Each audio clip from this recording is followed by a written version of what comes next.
wonderful temple of his. He's the precious founder and spiritual leader of this centre, our traditional Tibetan Buddhist temple, and our beautiful gardens. As this is my last class in this series of Path to Enlightenment classes, I've been thinking quite a bit about what I would like to say that will be helpful for me and hopefully helpful for you as well. I consider that we, are so fortunate that we have met Most Precious Geshe in whatever way that may be. We may have met him in person through his love and compassion, his teachings, the wisdom of his marvellous books like the Path to Enlightenment book here, by being able to sit in the peacefulness of this inspirational temple, or through the technology that enables us to be here by internet means, by enjoying the amazing gardens that our volunteers so kindly tend, by receiving some glimpse of his greatness through the words of his students as teachers, and so on, as Geshe always said.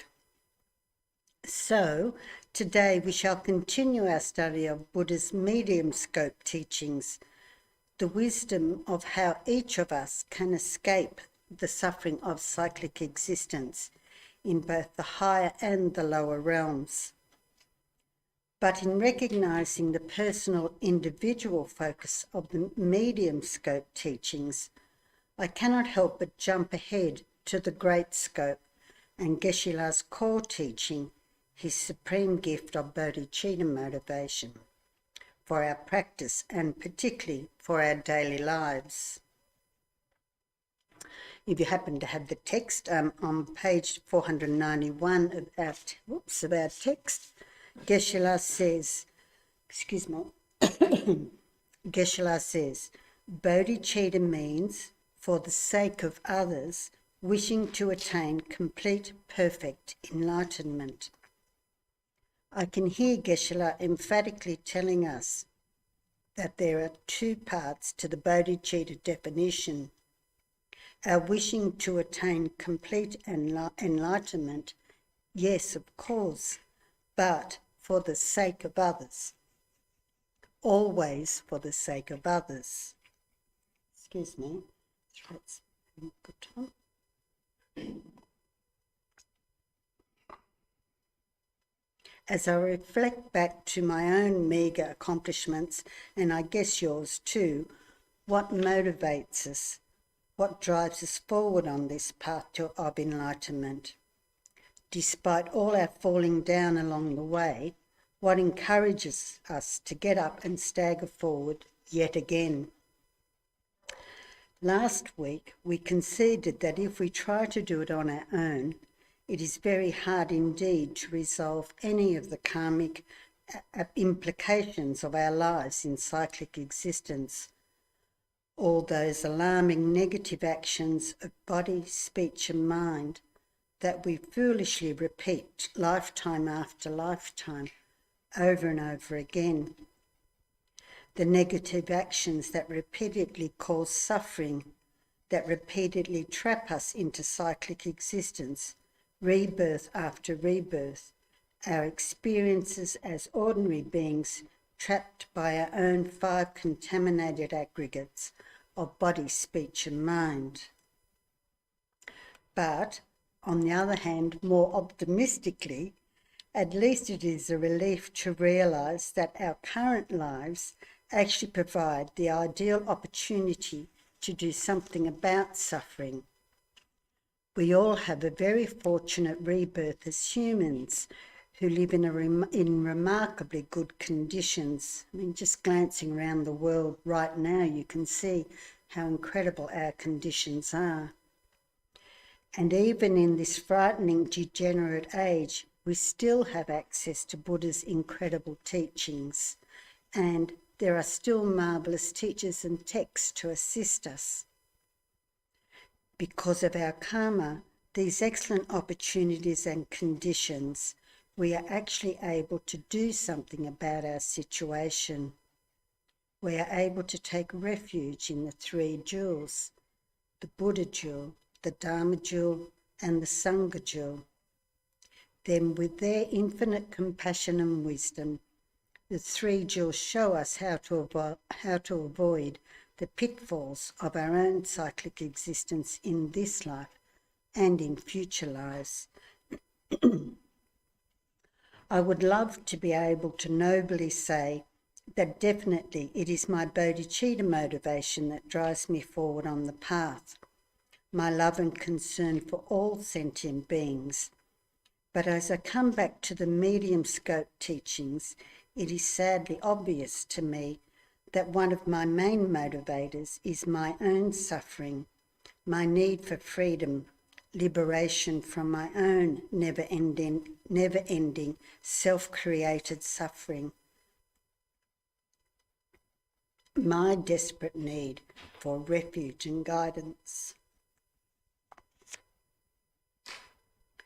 So, in acknowledging everyone's dire need for liberation from suffering, let's pause for a moment in reflection to establish our bodhicitta motivation for today's practice.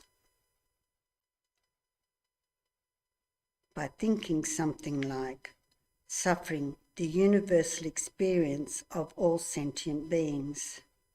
As we establish our motivation through my understanding of the medium scope teachings, may my practice today be a principal cause for me to progress along the path to achieve enlightenment from suffering.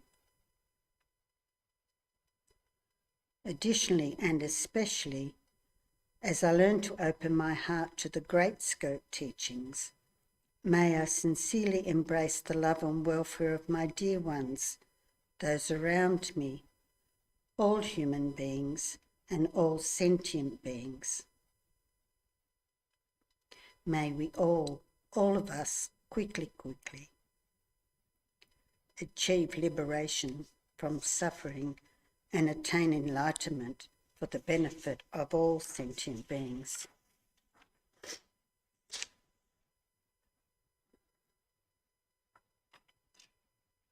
As we reflect on our good fortune to hearing how to escape from suffering, we could think about the classic Buddhist story in the sutra containing the excellent. In this sutra, Lord Buddha is asking his disciples, if there were a huge deep ocean as big as the entire world, with a golden yoke floating on its surface, and at the bottom there was a crippled, blind turtle who surfaced once every 100 years, how often would that turtle raise its head through the yoke? My goodness, what an incredible metaphor. How fortunate we are to hear these teachings, such a rare opportunity. So sit quietly for a moment, reflect on your good fortune, and firmly establish today's motivation in ways that speak to your heart.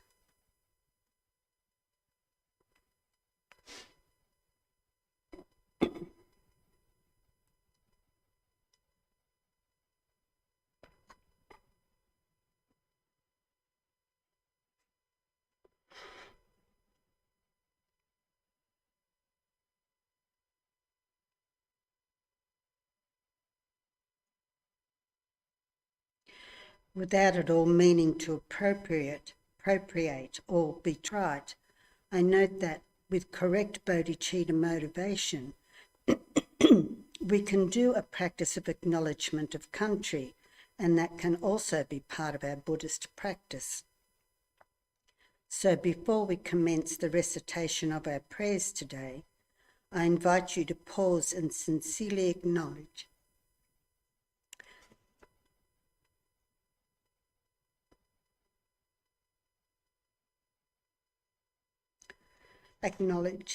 the suffering of Australian Indigenous peoples,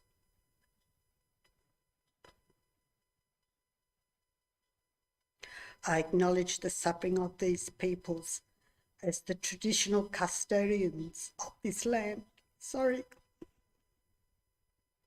I particularly acknowledge the suffering in local mobs, the Wurundjeri Woi-wurrung people, including the Gunung Willumballak clan. I acknowledge that sovereignty was never ceded. I pay my respect to the elders past and present, and I extend that respect to all Aboriginals and Torres Strait Islander peoples, especially any of whom may be with us today.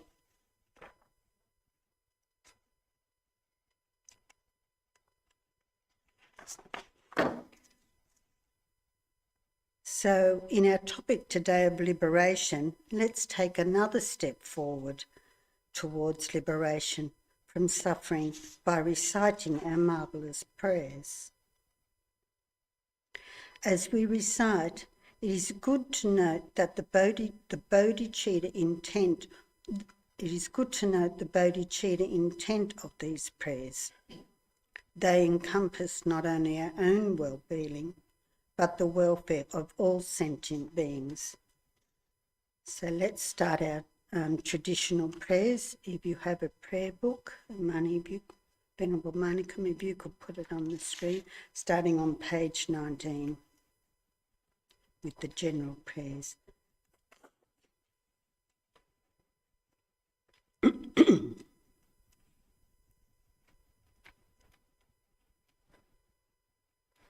Peaceful, calm and focused, let us begin. The praise to Shakimuni Buddha. Teacher, Bhagavan, Tathagata, Arhat, perfectly pure and complete Buddha, all-knowing, having poise, Sugata, apprehender of the world, navigator of beings to be subdued, incomparable, teacher of gods and humans, to the Buddha, the Bhagavan, the glorious conqueror Shakimuni, we prostrate, make offerings and go for refuge. Next, we take refuge in the three jewels, the Buddha, the Dharma and the Sangha. Let's establish our Bodhichitta motivation for our practice today, our wish to achieve enlightenment for the benefit of all beings.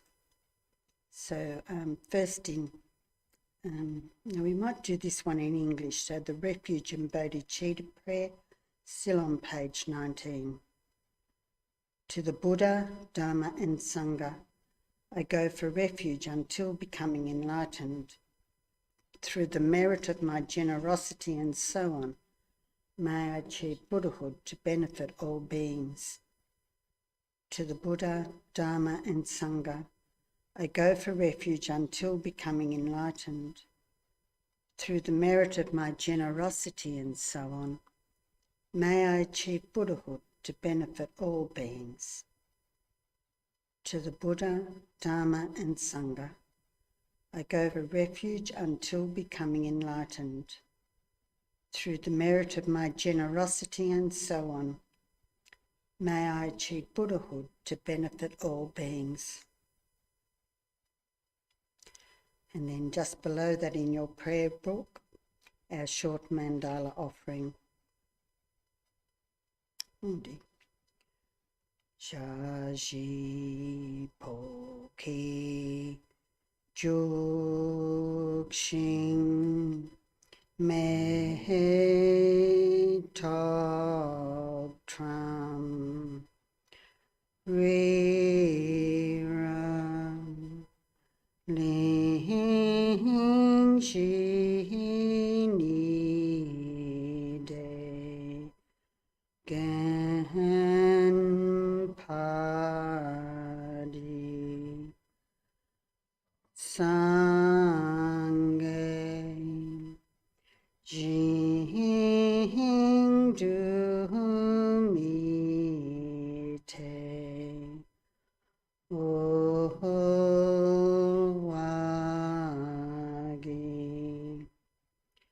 Drokun Naham Dakshin Chopasho.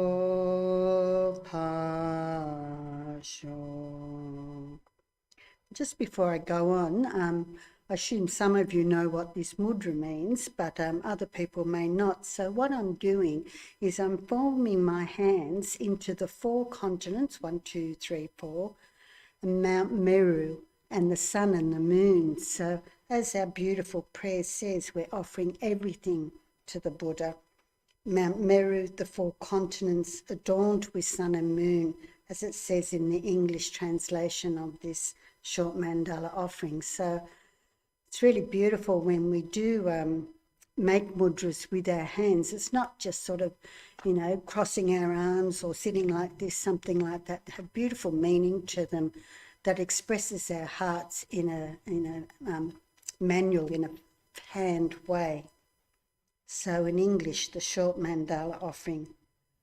This ground, anointed with perfume and strewn with flowers, Mount Meru, the 4 continents, adorned with sun and moon, imagined as a Buddha land and offered thus, may all beings enjoy such pure lands. And then turning over the page to page 21, the 7 limb prayer in English, excuse me, and this is such a beautiful expression of the entire Buddhist path and what we can do as we take each step along the path. I prostrate my 3 doors with a mind of respect and offer or actually arrange to mentally emanated offerings. I reveal all the downfalls and negativities that I have ever collected and rejoice in the virtues of individuals and superiors. Please remain perfectly abiding until samsara is no longer seen.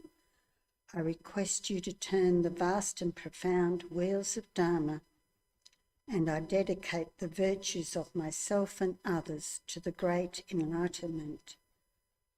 So the 7 limbs of I prostrate, I offer, I reveal, I rejoice, I ask Buddha and our gurus to remain. I request them to turn the wheels of Dharma, i.e. teach us, and then I dedicate my virtue of myself and others for the great enlightenment.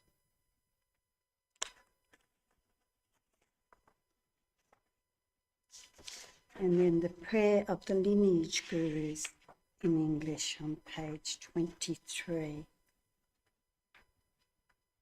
Prayer of the lineage gurus. Body born from 1,000,000 magnificent excellent virtues, speech fulfilling the hopes of infinite beings, a mind that sees all objects of knowledge precisely.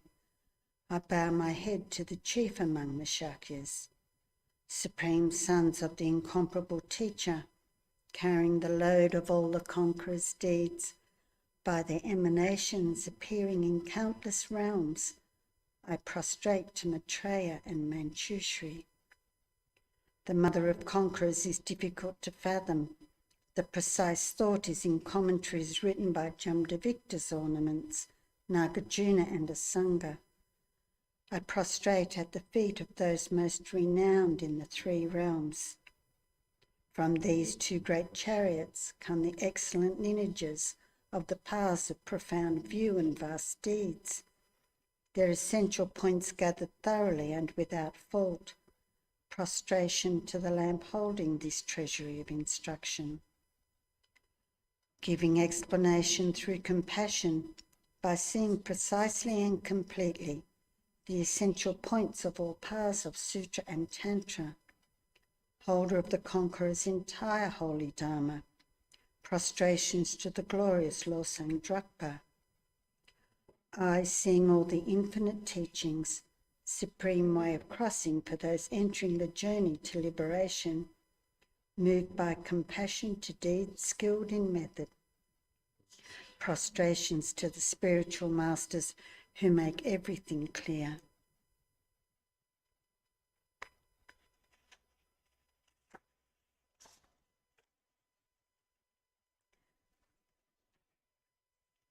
And then finally, the Great Treasury of Excellence in English on page 27.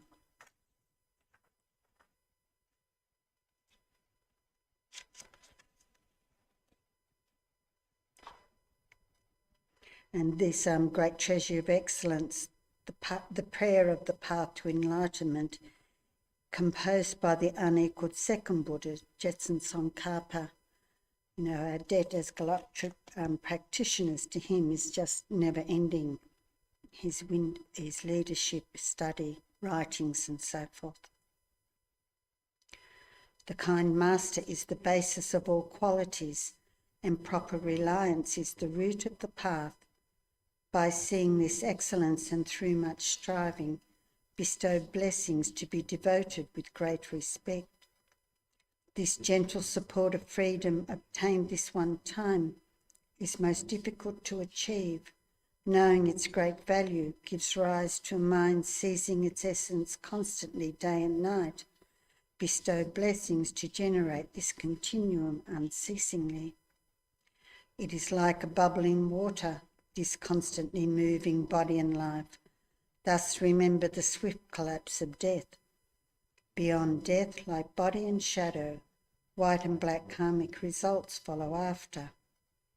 By gaining firm certainty in this, the mass of faults, subtle and very subtle, are abandoned, and the accomplishment of all virtuous collections completed. Bestow blessings to ever retain conscientiousness.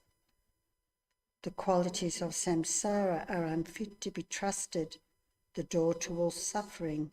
Do not be content with these enjoyments. By knowing its defects, bestow blessings to develop a great aspiration for the bliss of liberation. By that pure thought, great conscientiousness is drawn forth, and mindfulness and awareness of the individual liberation, the root of the teachings. Bestow blessings to make this the essential practice. Just as I myself have fallen into samsara's ocean, all living beings as mother are also like that.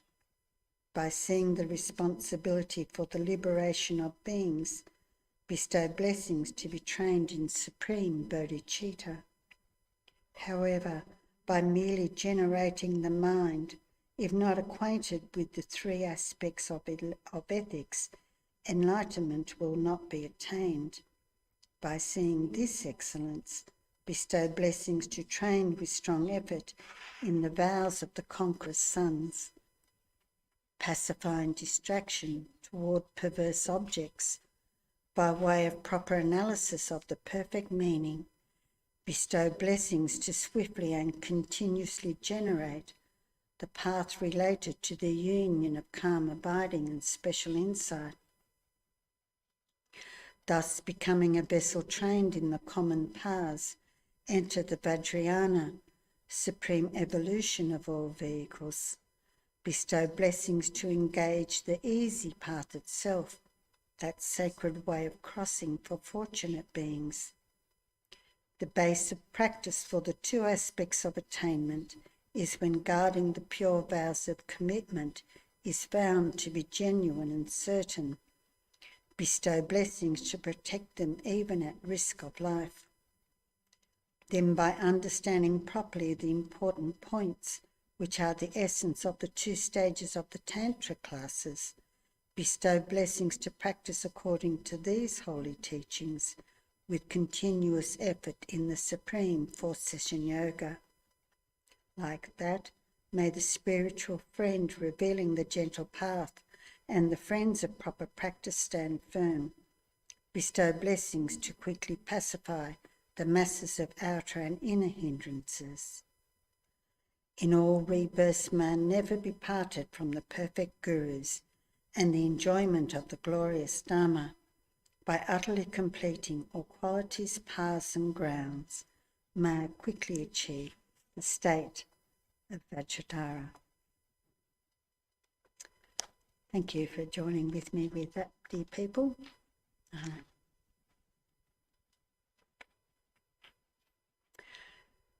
I've been saying in previous weeks that we certainly are justified to be concerned about the negative karmic implications of our current lives.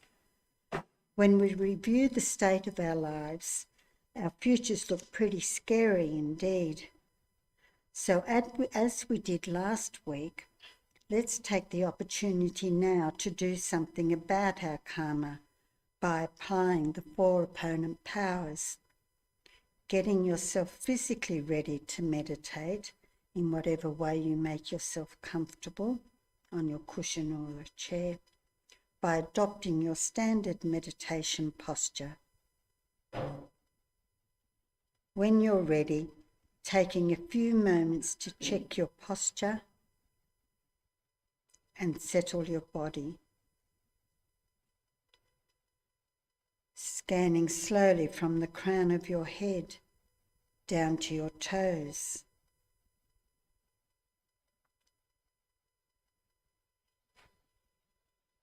Pause for a moment at your toes. Then scan back up to your heart.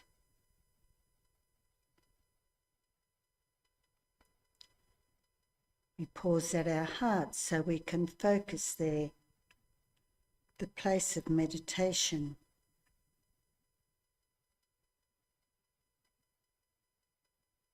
Then, as usual, begin your meditation by observing your breath, the breathing in and the breathing out.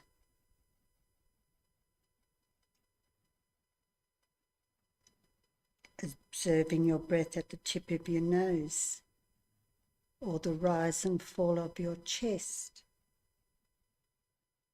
or wherever is your usual place to do this.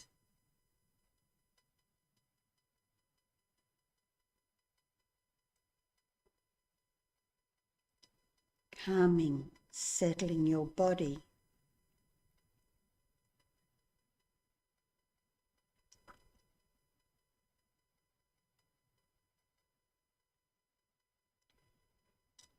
Now, when you are ready, sliding your concentration across from your body and take 3 measured breaths to settle your mind. Breathing out all that busyness. Breathing in tranquil calm.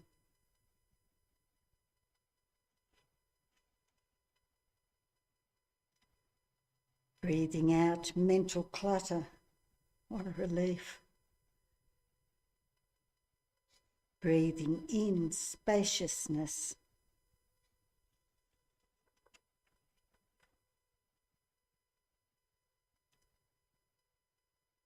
Breathing out all that internal chatter.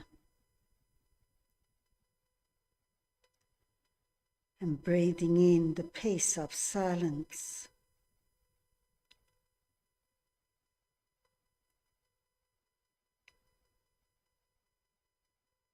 Now, as we begin the process of the 4 opponent powers, first recall a time recently when your actions of body, speech or mind have created negative karma for you. A time when you were disappointed with what you had done, how you were thinking, or the words that you used.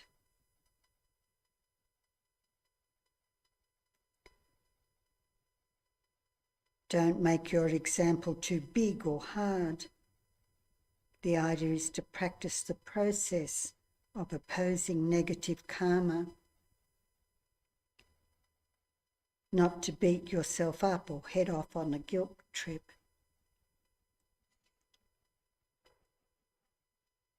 So perhaps you could choose something like telling a minor lie or having an unkind thought, something like that.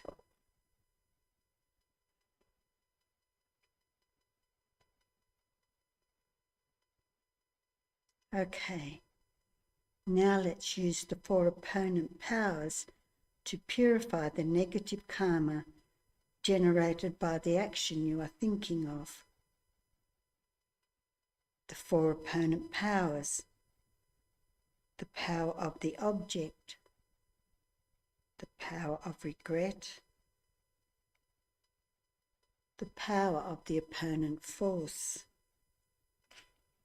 and the power of commitment. So now we'll apply each of these through our meditation.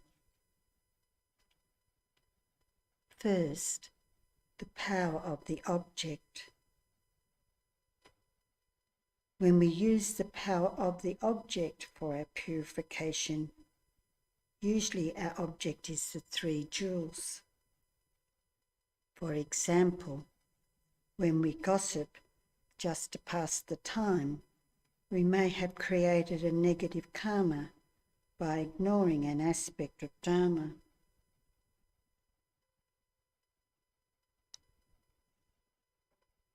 Going for refuge in the 3 jewels and generating Bodhichitta will help to purify the negative karma of our action.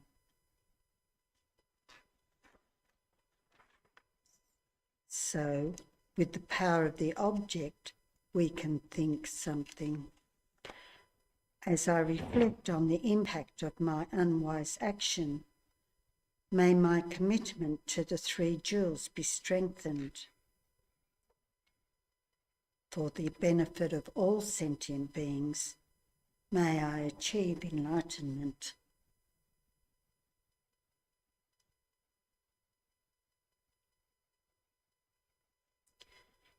In our second power, the power of regret, as His Holiness the Dalai Lama reminds us in his books, of course it would be better not to do these negative actions, but assuming that we have, we can reflect on the negative implications of what we have done.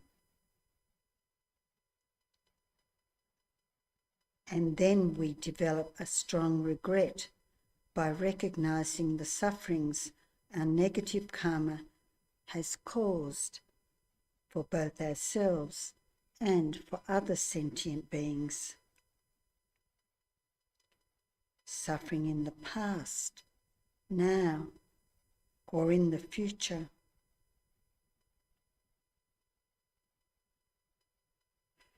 Our power of regret purifies both negative karma and the tendency to create that negative karma.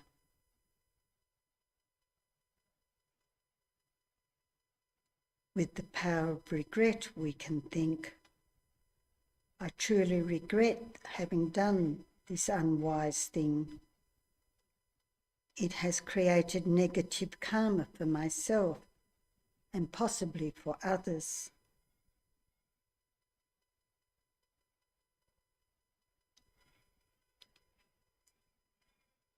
The third power is the power of the opponent force. And this is when we do a virtuous positive action as an antidote to our negative action. The virtuous action can be any action. It doesn't have to be the opposite of what we have done. Some common opponent forces that we could use are meditation, prostrations, saying mantras or prayers to purify negative karmas and actions.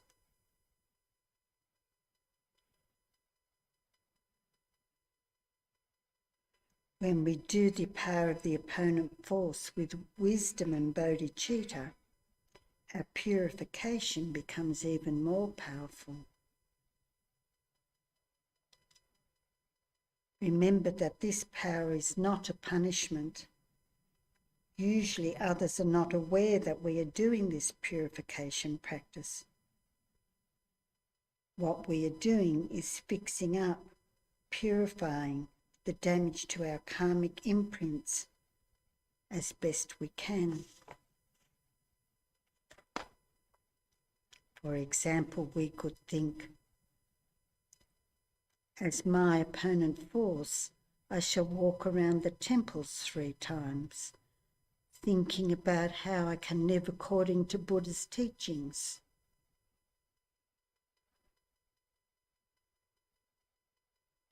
The fourth and final power of commitment is the power of commitment. This is the realistic promise not to do it again for a certain period, or forever if it is possible. Notice that this is realistic. We can really get ourselves caught up if we make some sort of promise that we are unable or end up not wanting to keep, creating more negative karma for ourselves. So it is the realistic promise not to do it again for a certain period. For example, we might decide not to gossip for 4 hours, or not have a covetous mind for 10 minutes. With the power of commitment, we can think, I have created negative karma from my actions of body, speech, or mind. I sincerely make the commitment not to do the action again for an hour, a day, or whatever period of time you are confident you can successfully complete. So doing the 4 opponent powers completes the first part of our meditation. It is to purify our negative actions. Now let's extend our meditation to include the other side of karma, our positive actions of body, speech and mind. As we begin this part of the meditation, recall a time recently when your actions of body, speech or mind have created positive karma for you. No need to make your example too big or too complex. Perhaps something like helping someone in a shopping centre, listening joyfully to someone's chatter, or thinking of a way to be helpful around your home.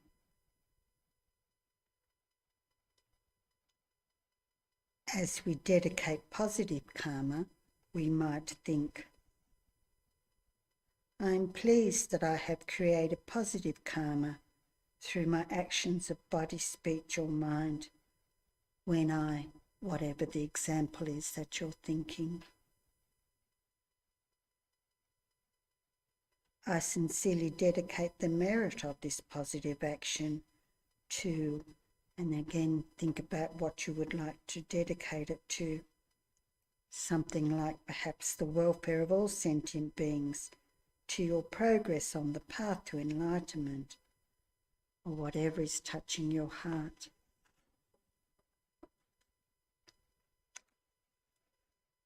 So now we have done our best. By applying the 4 opponent powers of purification to our negative actions. And we have also acknowledged and dedicated the karma generated from our positive actions. So we have finished, and it is as it is.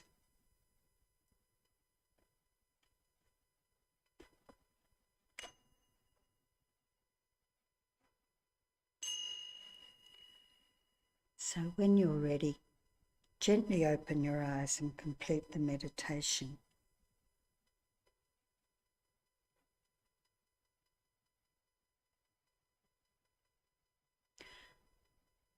So today we'll move on a bit further in our investigation and understanding of Chapter 12 in the Medium Scope teachings in Geshe-la's text. And the chapter's called Aspiring for Liberation, and it's on page 381.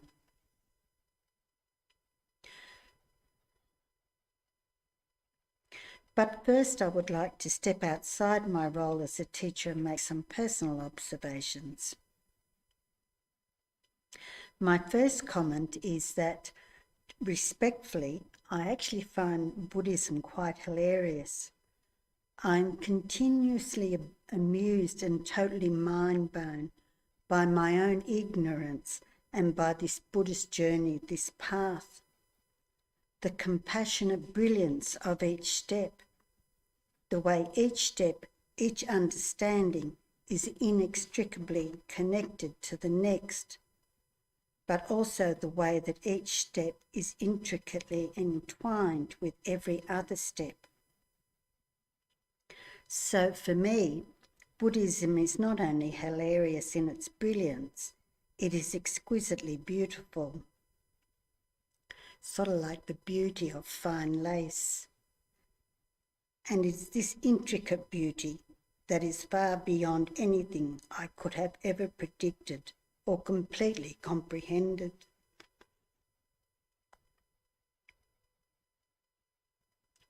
So I bow down to Geshe and the words of the Buddha, not only from an intellectual, philosophical perspective, but from my heartfelt gratitude.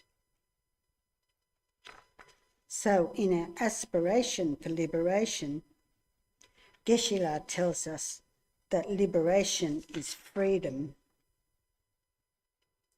It is freedom from the bondage of polluted karma and delusion that have bound us forever in our ongoing rebirths of cyclic existence. It is the freedom of the permanent cessation of suffering, when all our karma and delusions are completely eliminated. It is the complete freedom from dukkha, all our sufferings of cyclic existence. This aspiring for liberation is the determination to seek a superior and more enduring happiness than that offered by any short-term pleasure of samsara in our day-to-day lives. And as Geshe tells us on page 382, we can attain this liberation from cyclic existence through the practices of the path of the medium scope, the path of the Four Noble Truths, and the 12 dependent links. So today we'll look at the Four Noble Truths. The 12 dependent links and so forth will be explored in future classes. It is not surprising that the first teaching the compassionate Buddha gave was that of the Four Noble Truths. It is the complete summation of every sentient being's life and circumstances. The Four Noble Truths say, this is true suffering. This is true source, the origins of suffering. This is true cessation, nirvana, the ceasing of suffering. And this is true path, the path to the cessation of suffering. So this is true suffering, this is true source, this is true cessation, and this is true path. Buddha extensively taught the Four Noble Truths in many of the sutras.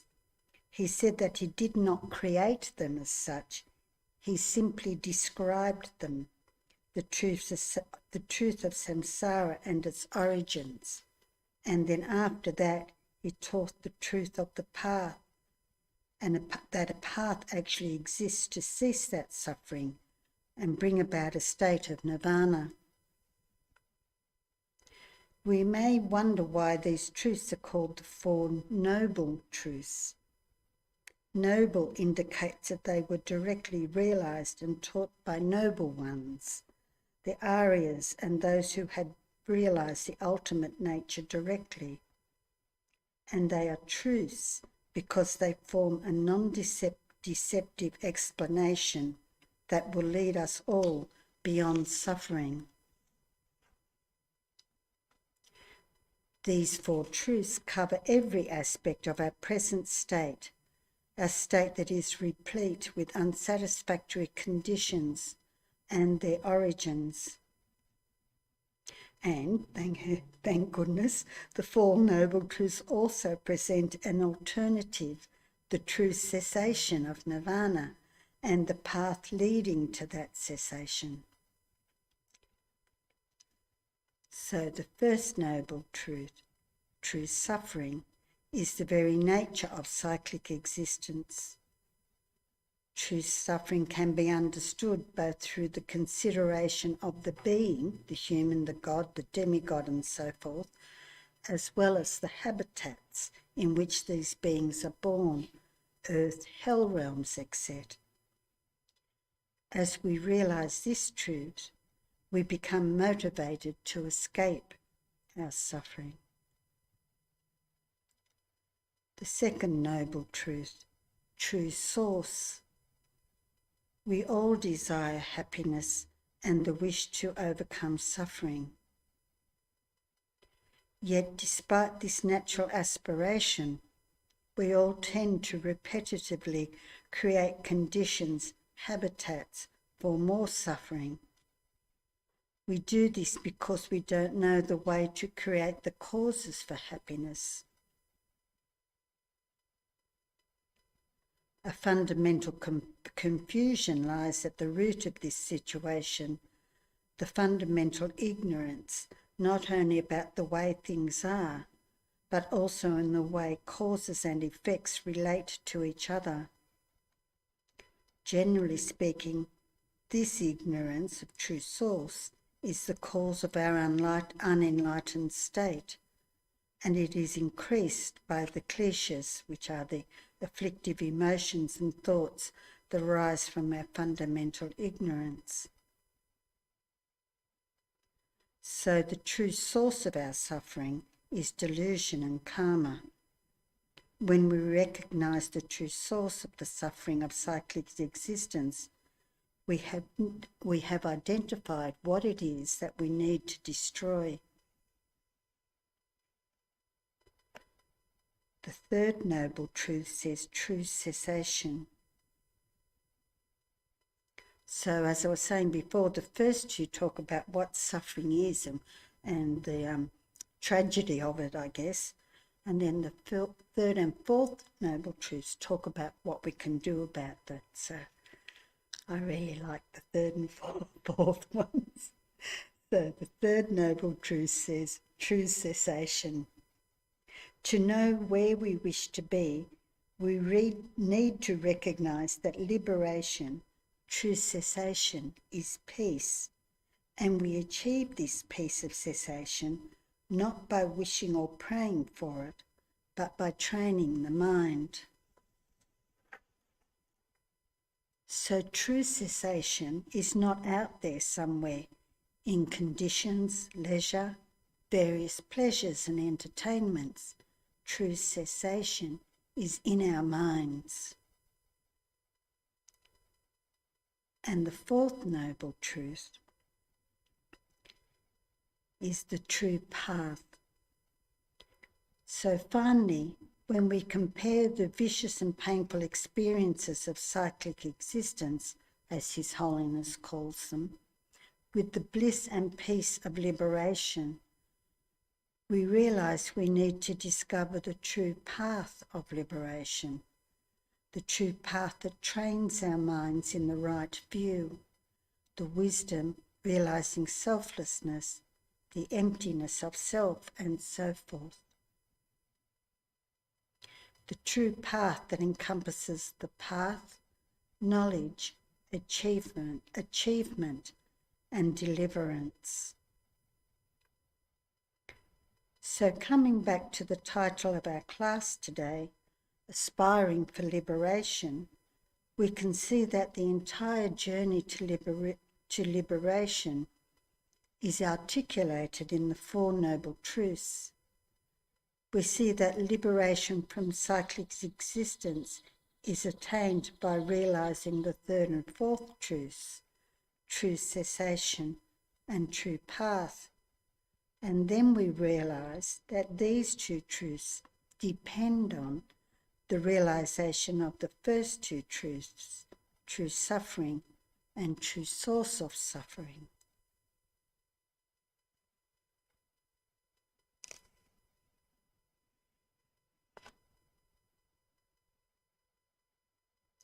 So in today's class, I've been talking about the pervasiveness of our perpetual suffering and our yearning for liberation, and also the marvellous wisdom of the Four Noble Truths, the core of Buddhist teachings that lead us to that liberation.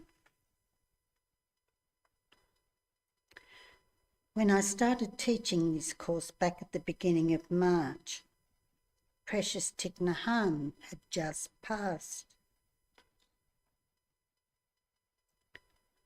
And we were completely dismayed and shocked by Putin's invasion of the Ukraine. In the continuation and indeed worsening of that war, how sad it is to witness the ongoing suffering not only of human beings, but so many other sentient beings as well. Back then, when this all was starting, one of Thich Nhat Hanh's nuns wrote, "The path of peace and non-violence is in our lives, our practice, and our global ethics. Buddha taught this, but especially in these times of war. Our practice is just a beginning, a place where we can apply our values of love, compassion and peace with our practice of mindfulness. Mindfulness enables us to be aware of what is happening within us as well as around us, aware of our strong feelings and emotions as we witness events around the world. It is important to recognise and embrace these emotions and calm our minds and calm our bodies. The path of peace and non-violence is in our own lives, our practice and our global ethics. Buddha taught this, but especially for these times of war. Our practice is just a beginning, a place where we can apply our values of love, compassion and peace within our practice of mindfulness. Mindfulness enables us to be aware of what is happening within us as well as aware of our strong feelings and emotions as we witness events around the world. It is important to recognise and embrace these emotions and calm our minds and calm our bodies, and to realise that peace is possible in the present mind and in the present moment. I think it's really beautiful the way she brings peace back from some external event in the world around us, back to our own hearts and our own minds. So what I'd like to do is do a little bit of a more extensive meditation as the last meditation. And Venerable Manakam, could you put up Thich Nhat Hanh's calligraphy, please? So in finishing today's session and my current contribution to our journey on the path, I invite you to hold the exquisite, intricate lace of Buddhism, thank you, in our hands as we reflect on a final calligraphy of Thich Nhat Hanh and complete a last meditation. So in this meditation, which I think goes beautifully with what Thich Nhat Hanh's nun was telling us, this calligraphy says, stop and be. The succinctness of Thich Nhat Hanh's marvellous calligraphy, be still and be with whatever is happening within us and around us. That is all. Nothing else needs to be said. Just stop and be.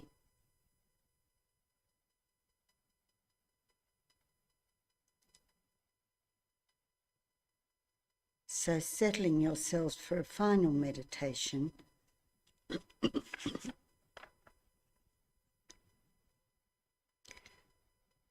this meditation is about the seven limitless, the gentle touch of limitless love and limitless compassion in our hearts, limitless metta and limitless karuna for all sentient beings.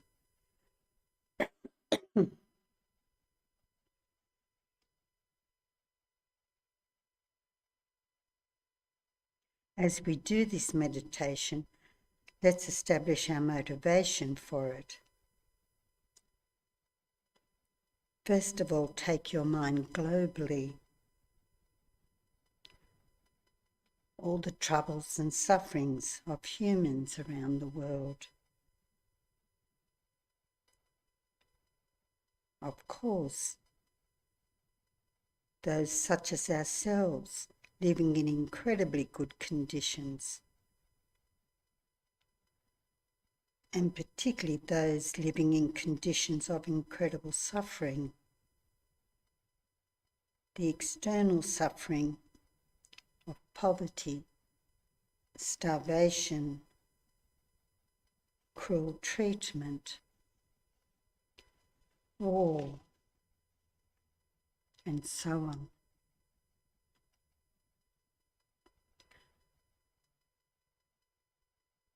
So not only the external suffering, but also the internal mental suffering that can destroy even the most pleasant of external conditions.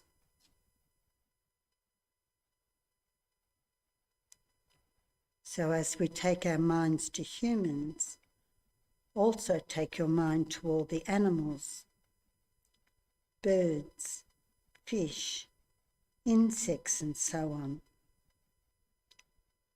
The suffering, the challenges, stresses and dangers in their lives.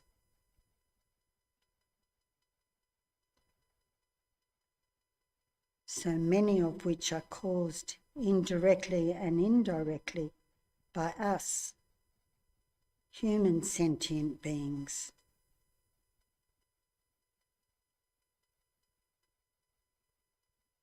And also make space in your heart for all the sufferings of other beings, the pretas, the gods, those dwelling in the hell realms, and so forth.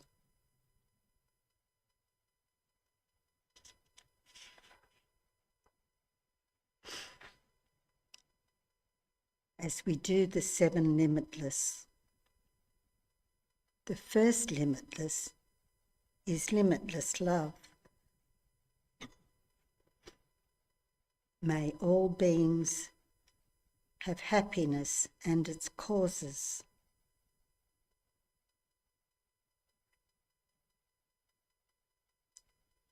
In my love for all beings, may I help them to have this happiness.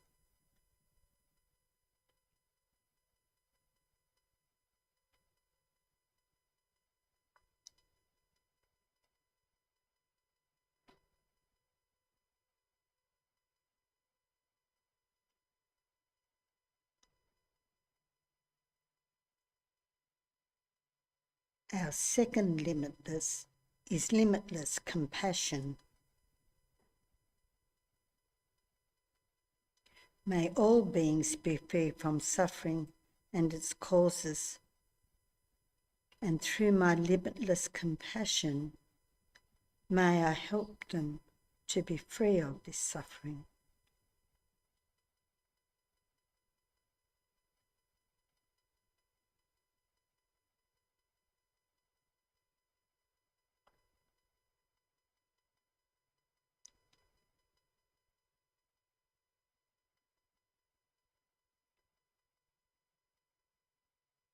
The third limitless is limitless joy.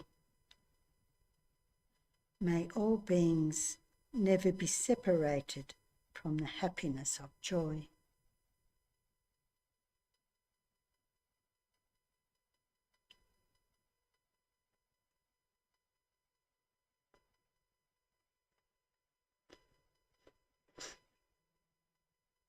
May I help them to live in joy.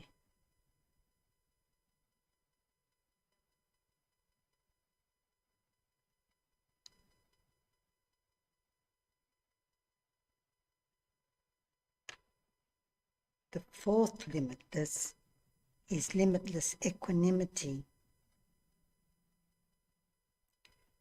May all beings dwell in equanimity, unaffected by attraction to dear ones and aversion to others.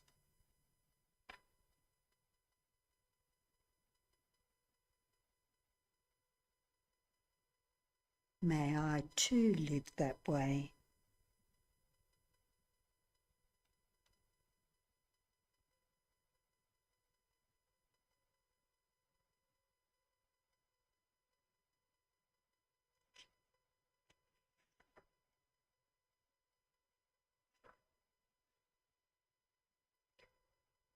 And as we extend our practice further, the fifth limitless is limitless health. May all beings recover from the sickness of mind and body and enjoy good health now and forever.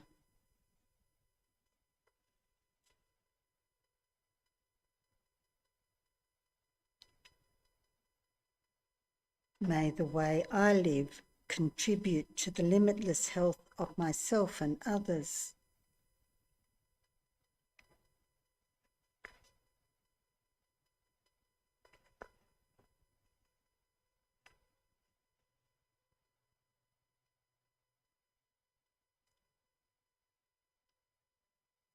The sixth limitless is limitless ecological regeneration.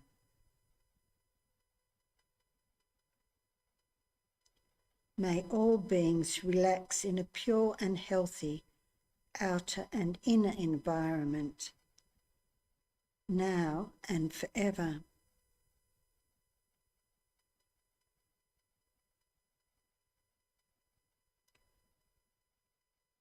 May I too contribute to this regeneration and protect the world as best I can.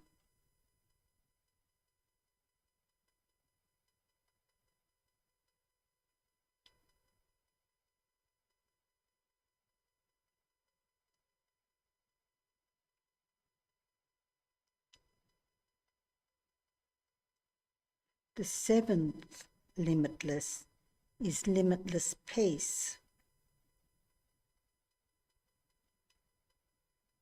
May all beings enjoy inner and world peace now and forever.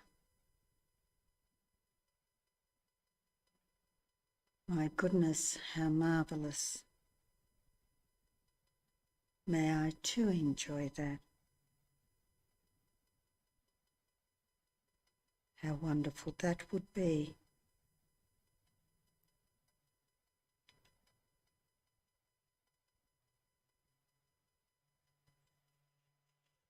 So taking a few moments just to reflect for yourself on these seven limitless. Which ones talk especially to your heart today? I'm sure other ones will talk on other days, but which one particularly speaks to you today? Limitless love.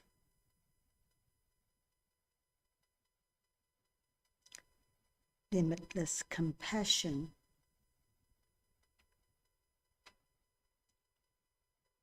Limitless joy. Limitless equanimity.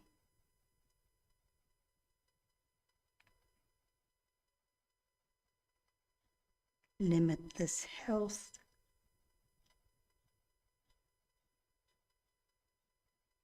Limitless ecological regeneration.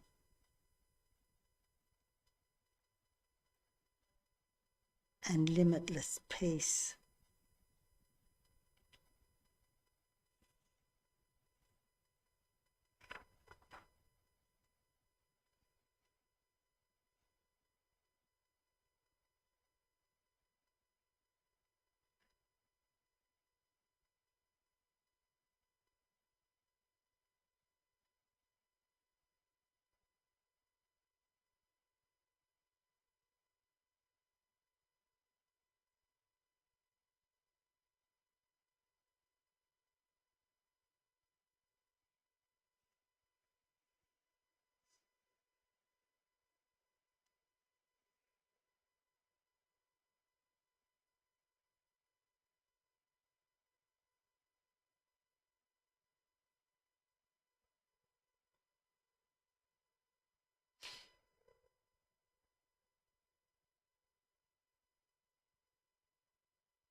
In the Sutra for Well-being, Buddha said, all sentient beings, all living creatures, all Bhuttas, and every one of you, may you have nothing but happiness. May you all be free from illness. May you all see what is good.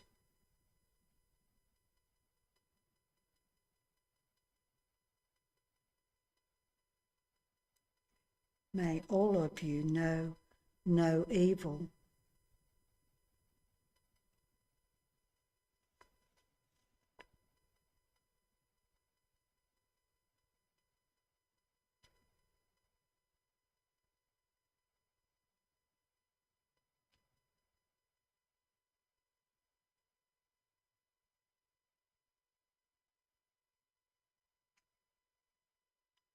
So as we dedicate the merit of this meditation, shall we do it with a sincere wish for peace and well-being of all sentient beings? I encourage you to sit there and create your own dedication for whatever is important for you at this time.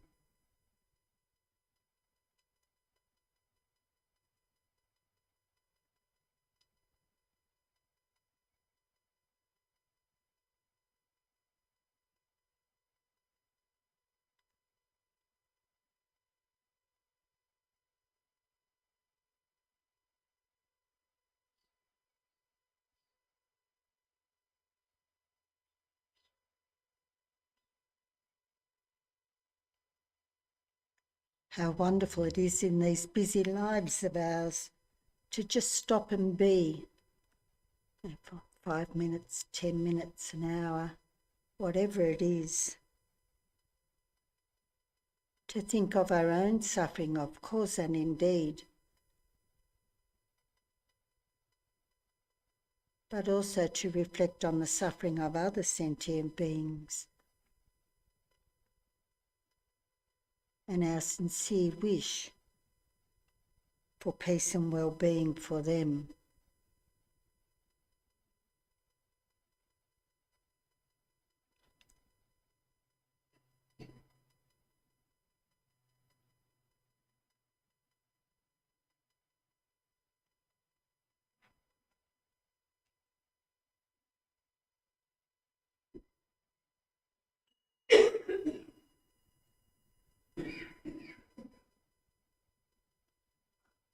Then when you're ready, just gently finish the meditation and open your eyes.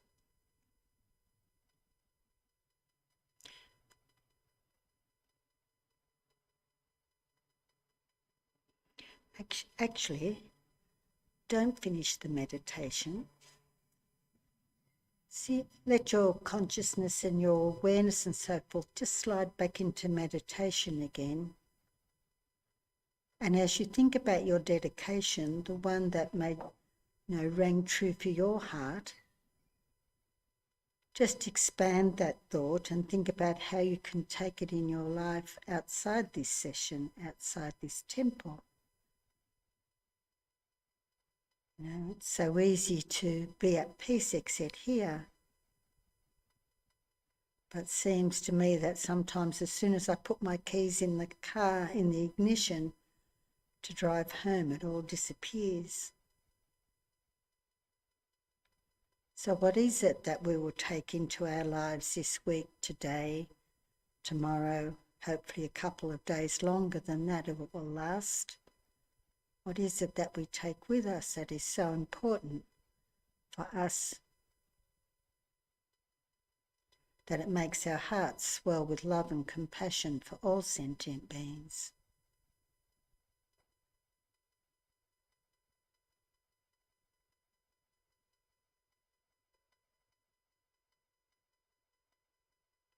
How will tomorrow be different?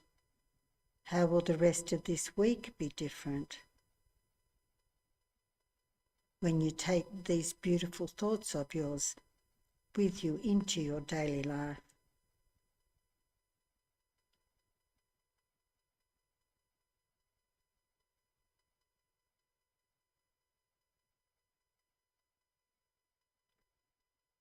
What joy will that bring to you?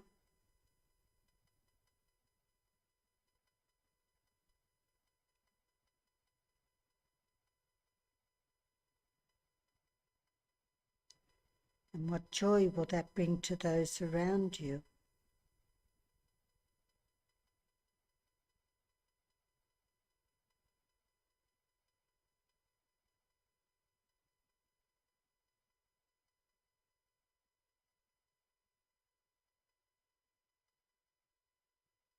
Establish that firmly in your heart.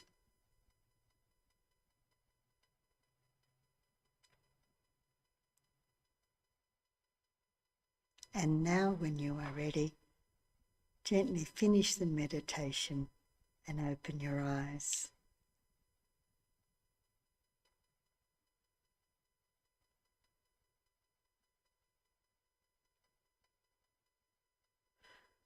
When I was a baby Buddhist, a long time ago now, I asked someone, one of Geshe-la's students, what do you tell people about Buddhism? What do you do? What do you say? And his reply was, you don't say anything. What happens is that people observe how, not even meaning to, but people observe how Buddhists have love and compassion, and that is the way they learn about Buddha's words. I don't, of course, at all mean to say that I get it right all the time or even much of the time, but I think sometimes when our love and compassion is expressed in the way we live our lives, that is what helps make this world a more peaceful place. We don't have to say or do anything profound. It's the tiny smallness of our actions that make the difference.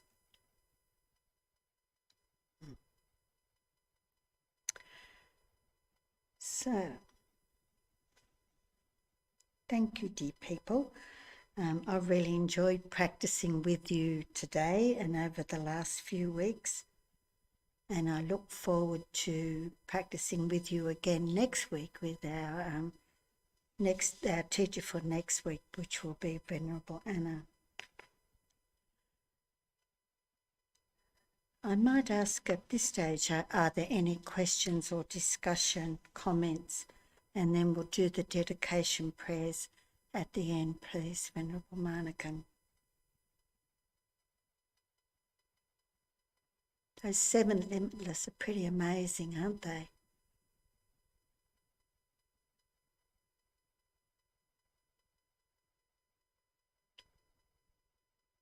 All good. Any questions here? I'm never sure whether no questions means that's a good sign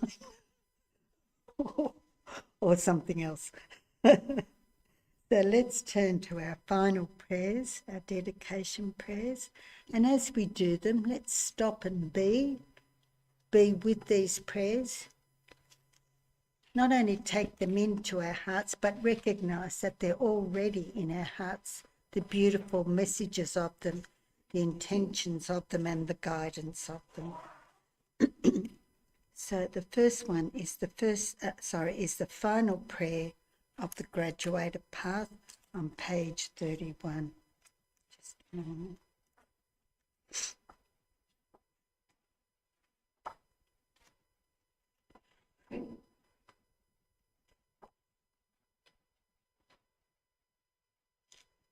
And as I was commenting at the beginning of today's session about our gratitude to Jetsun Tsongkhapa, again in this beautiful prayer, our gratitude to him for this one as well. And I have a note, excuse me.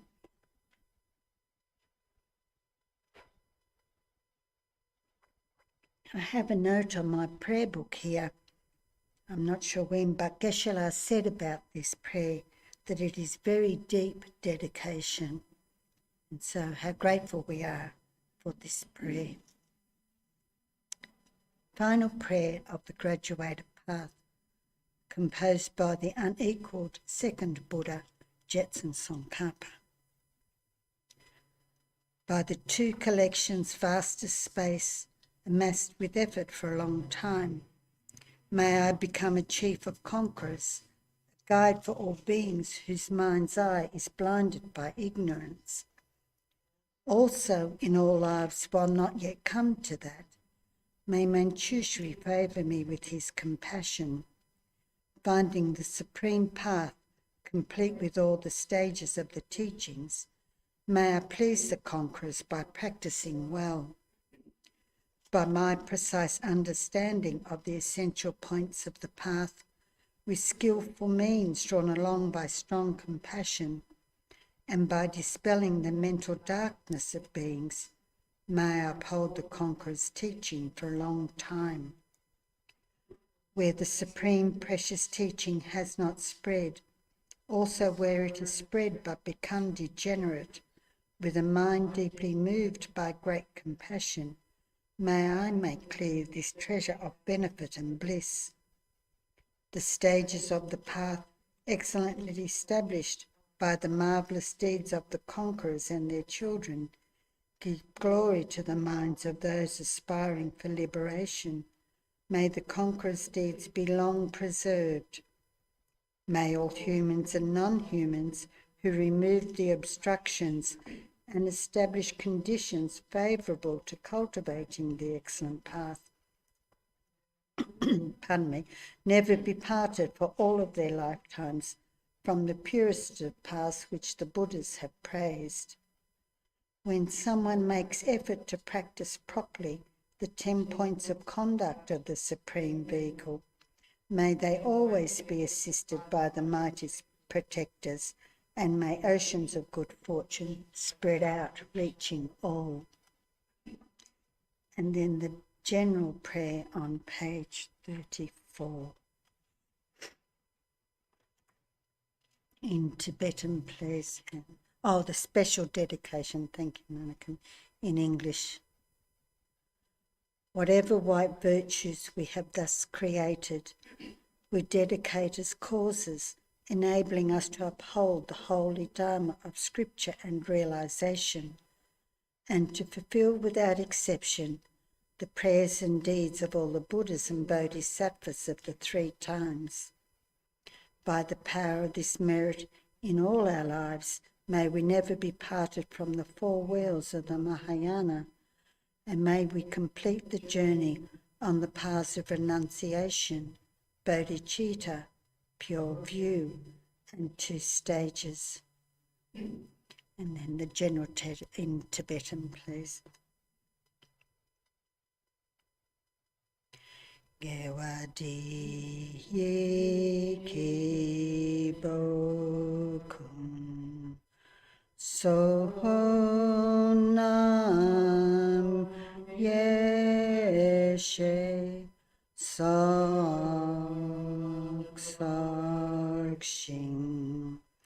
sohonam yeshe le jungwe daham pakuni tapasho. By this virtue, may all beings complete the collections of wisdom and merit and attain the 2 holy bodies arisen from wisdom and merit. Jangju Sem Chok Rinpoche Mahake Panyam Ke Gushi Ke Panyam Pa Me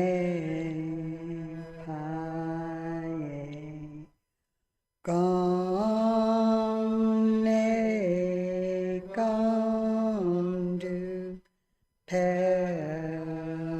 Basho.